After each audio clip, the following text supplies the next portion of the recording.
A day in my life as a retired OFW. Awa ra good. Hi, good morning guys.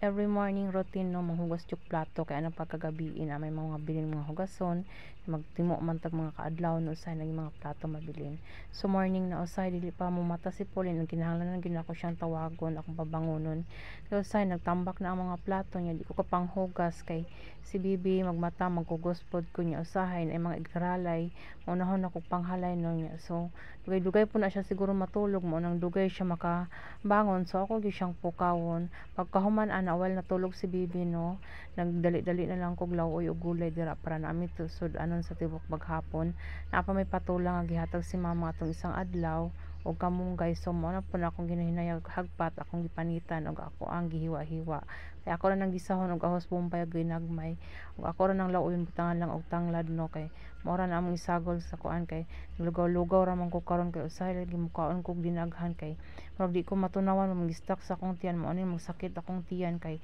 daghan na kay kog gibati na ulcer na ay GERD so karon bisag luod na kay sige kaon og lugaw no pero agwanta lang gihapon ta no para maulian ta no kay kung sobra man gud ta abuso sa atong lawas kita gyapon mag-antos sa unang panahon na nag-ingon nga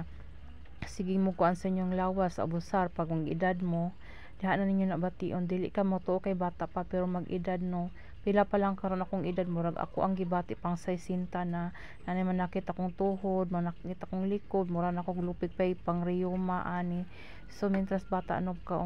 kaya pa man siguro bag-ohon no magkuan na ta mag-try gyud ta mag-less sa una hilig kay kog mga himarat hilig og mantika karon murag nahadlok na ako musugot na lang gani ko nga lawoy-lawoy nga way subak musugot na lang kog isda sa una ngita jud ko karne usa pa na diha karon okay ra lang lawoy saguro na nag-isda dira basta kanare ko ano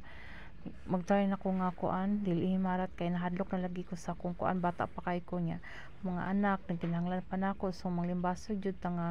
kuan maulian tan murag akong gibati kay laban bughat ni kay usahay panugnawon ko niya akong mga unod mag cramps